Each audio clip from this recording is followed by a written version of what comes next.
Hey everyone, welcome back to my channel. If you are new, my name is Rose and I am all about budgeting because I'm on a debt-free journey. So today I want to share with you my financial goals or my goals for 2025 and how I plan to achieve them. All right, so let us just get right into it. So, at the start of every new year, we often set numerous goals with lots of enthusiasm. But as time passes, we sometimes get burnt out. And this was my experience in 2024. So let me just give you a quick reflection of my 2024 goals. So after my son was diagnosed with type 1 diabetes in April of 2024, right after his 13th birthday, I lost focus. My energy was completely shifted towards learning about type 1 diabetes, ensuring dosages were accurately calculated and documented, ensuring that I am on track for meeting or appointments because I cannot miss these appointments, preparing balanced meal, ensuring at all times that we are sticking to the guidelines of his diet. It was a new change, a new life cycle. And as a mom, I had no choice but to pivot our way of living. So I shifted my focus from financial goals to ensuring that my son survived. Because one bad thing and I can go completely awry. So I had to learn about diabetes. I'm still learning about type 1 diabetes. It's a full change for us to embrace as a family. So we had to dig deep in our emergency fund. And as the days and months went on, it became increasingly difficult to regain momentum. So for 2025, I decided to change my approach. I'm focusing on smaller, more. So my three main goals for 2025 are one, to replenish my emergency fund, pay off our credit cards because I am still within phase one of my debt repayment. Phase one is credit cards, phase two is the car loans, and phase three is the personal loans. So I'm still within phase one, which is credit cards. The third goal for 2025 is to increase our income or expand income streams. So I chose these goals because I am trying to avoid feeling overwhelmed because now I'm working on our financial goals, I'm working on our dietary goals, I'm working on lifestyle goals for my entire family. So I chose these goals because I do not want to feel overwhelmed. I don't want to feel discouraged in the middle. I don't want the end of February to come and I'm like, I cannot be bothered. So I'm breaking these down in smaller pieces where I can manage. So I want to strategically apply our resources to these three areas, and I've broken them down into smaller, more achievable chunks. So let us get right into it. So, number one, replenish our emergency fund. And is this a need? It is definitely a need. All right. So, to replenish my emergency fund, I'm going to set a target amount of $1,000. And the start date is going to be 1/1/25, and the end date is going to be putting it at the June 30th of 2025. So my monthly goal is going to be $1,000 divided by 6 because we're going to be trying to achieve this $1,000 goal within 6 months. So $166.67 monthly, and this I'm expecting to split across our two paychecks. And this is relevant because it is important for our financial security. And I will definitely be tracking this goal as we go along. All right. So moving on to number two, which is to pay off credit cards, I'm going to split this into A and B. So part A is to first pay off the Best Buy credit card. Why I'm choosing to pay off the Best Buy credit card first is because we have the deferred interest on the Best Buy credit card. So one of the purchase, that deferred interest must be paid on January 28th, and then the next payment is supposed to be on February 13th, and then I'll be done paying off the two purchases that are on the deferred balance for the Best Buy credit card. And this is relevant because I need to avoid the accumulated interest, because with the accumulated interest, my overall debt is going to be increased, my Best Buy credit card balance is going to be increased, my minimum payment is going to be increased. So the target amount, I'm going to put it at $1,700, and start date is 1/1/2025, and end date is February 13th, 2025. Now, how do I plan to fund this payoff within a month and a half? So, what I plan to do is to allocate funds from my side gig that I do, my bookkeeping side gig that I do.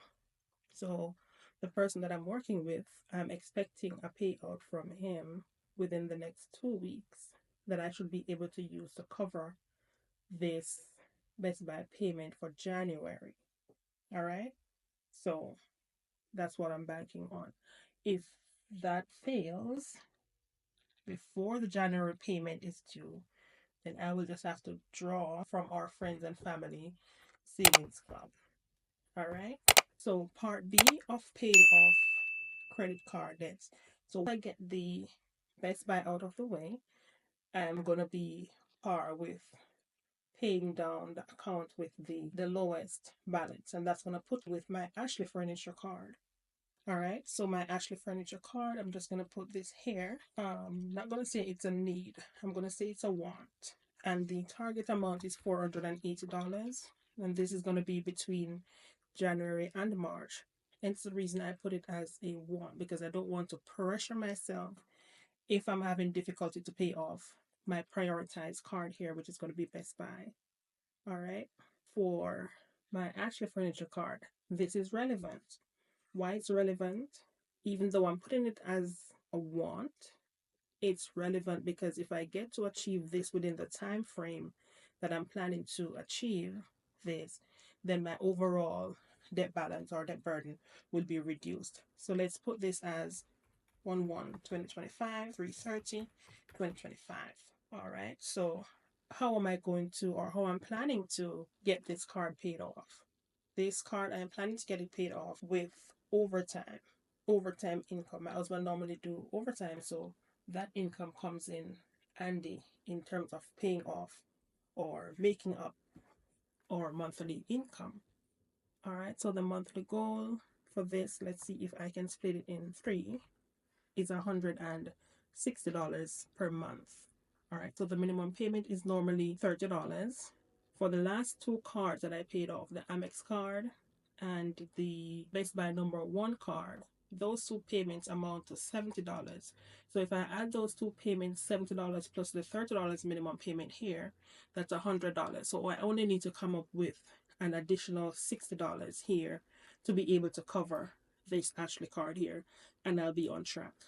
All right. So I'm gonna be snowballing here. That's two paid off cards. All right, and the Best Buy card, I'm going to be using bookkeeping income payout.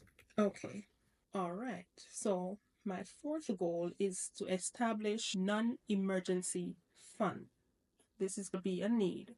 Why I don't want to be going into our emergency fund to cover expenses that are not classified as emergencies. And when I say not classified as emergencies, so if it doesn't fall in the realm of unexpected occurrence, let's say hospitalization or any other extreme emergencies, I don't want to use this fund to cover my budget where I am short on any line item. So anything that falls within the realm of recreation, personal development, let's say miscellaneous, where we to get something, maybe giving a gift, stuff like those. I do not want to be using my emergency fund to cover anything that is not considered emergency. I want to use my emergency fund to cover things that are naturally emergencies, such as anything that happens because of a natural disaster, anything that happens because of a major appliance failure, anything that happens that is going to prevent us from, let's say, having to work or something like it that is not within the realm of what our regular paycheck should be covering, just in case, because we do have short term disability. But our short term disability coverage will kick in 30 days after the incident. So I want to build an emergency fund for time for any occurrence within that time. All right. So anything that will prevent us from having to use our credit cards or having to go back to relying on our credit cards. So I want to replenish that fund for my non emergency fund, starting out with $500. And these are all going to be funds that I am building on as I go throughout the year. But I'm only breaking them down, like I said, in smaller bites. All right. So for establishing my non-emergency fund, I started on January 1st, and I want to have this $500 by January 31st. And how do I plan to get this $500 going? All right. So I have approximately $400 in debit card cashback rewards that I'm planning to put into this non emergency fund. So I'm already starting out with that $400. All right. So for each month, I earn $30 in debit card cashback rewards. So what I'm going to be doing is to cash out each $30 on the first of each month and deposit into this account that I have for my non emergency fund. All right. So I am starting with $400 and I will add $30 each month. But I want to keep it at $500. It's going to be our baseline. Okay. So moving along to what number I'm at. Moving to number 5, which is for me going to be to continue on my path for personal development. So let me just drop this here. All right. So is this a need? Yes, it's a need for me when it comes to personal development. I do believe in lifelong learning, and so I try to learn new skills every year. All right. So I need to enhance my technical skills through courses and certifications. And I do have a free access to LinkedIn Learning where I can do courses and I can do a full learning path. And with that, I will get a certificate. So that can enhance my resume as well. So I plan to do 3 weekly courses, complete at least 4 learning paths by the end of 2025. And why is this relevant to me and my goals? Is because it gives me the chance to improve my job prospect as well as my personal growth. All right. So I'm currently doing a graduate certificate in analytics, and I will be completing this course in February. So, for what I know that I need to catch up on to be better at, especially the business analytic portion of the course, I'll be definitely be doing the learning path on LinkedIn because I need to be able to put myself out there to market myself, ensure that I have the technical skills for the jobs that I need to apply for. All right, so moving along to number 6, which is going to be active job searching or active business development.